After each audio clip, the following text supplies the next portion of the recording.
family had been hearing noises at night. They would wake up in the morning and find things moved, overturned, broken dishes and glasses. Searching for the cause, the father leaves the video camera rolling overnight. This is his amazing tape. Watch as the glass moves across the table, apparently on its own. And then we see a typewriter move, which is not plugged in.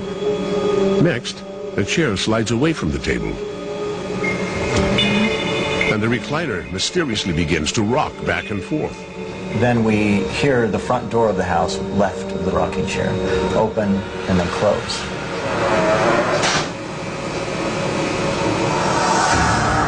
John Osborne offers his opinion of these disturbing images. I've watched it countless times looking for any evidence of foul play, and I couldn't find it. Across the country, a man renovating his house videotaped something that appears to be even more disturbing. Contractors were complaining that they would come in the morning and their tools would be moved and there would be damage. So he decided to set up a hidden camera to catch vandals. But what the camera records is not the work of any vandal. Well, the chair in this shot is pretty shocking, sliding across the floor. But the most shocking part of this particular piece of footage is the piece of sheetrock. It's actually being ripped from the wall and pulled up and away. If it were just falling, it would have fallen just straight down under the force of gravity. This, on the other hand, was pulled up and away. It's very astounding stuff. Although unsettling, these poltergeists appear to mean no harm. But other cases are far more sinister.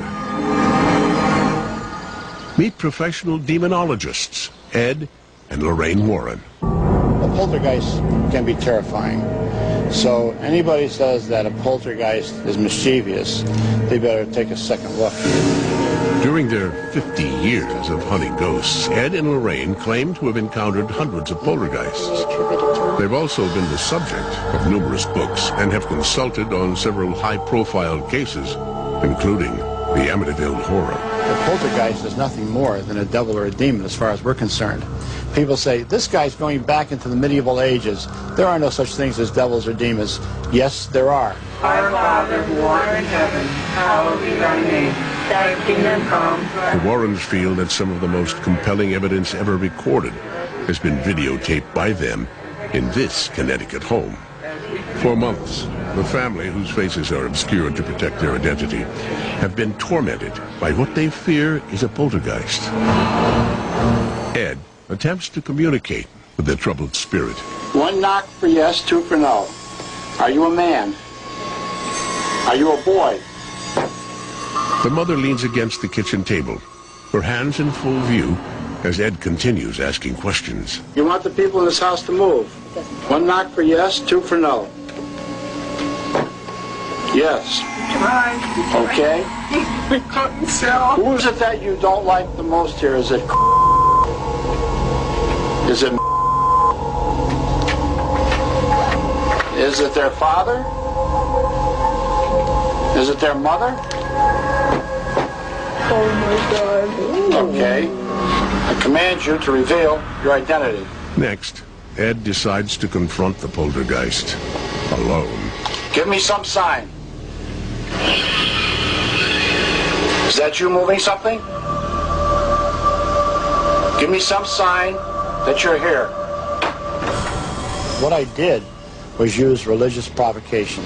I have to provoke it into some type of outward manifestation. And that was my point in doing that. In the name of Jesus Christ, I command you to reveal your identity. On the following night, the family reports that the poltergeist seems to be more active than ever. Only now its attention is focused on the family's 10-year-old daughter. What we see here, the little girl is trying to do her homework, but you can see that the chair keeps sliding backwards. You're holding it down, aren't you? It's got that much strength to it. Now, if you watch, you can see the little girl's legs are up on the rungs of the chair. She's not pushing herself up from the floor. The mother is not tipping that chair backwards. Nobody is touching that table. The table moves of its own volition. Holy cow! Don't be scared. Sadly, this frightening ordeal finally drives the girl to tears. We've done this many times, so Okay, honey. everything's going to be okay, girl. Yep. It's trying to talk to us. All right? Okay. But the haunting continues. Later, as the daughter tries to sleep, an invisible force appears to be shoving her out of bed. Bring me forward. Right here. The Warrens quickly arrange for 3 priests Knock once for to yes. perform an exorcism in the home, and the disturbance ends. Is there a spirit in this house? But for how long? Could the angry poltergeists ever return? We have found that it can be quieted down, but then it'll escalate again. We still keep our fingers crossed because it could, and we hope and pray it don't.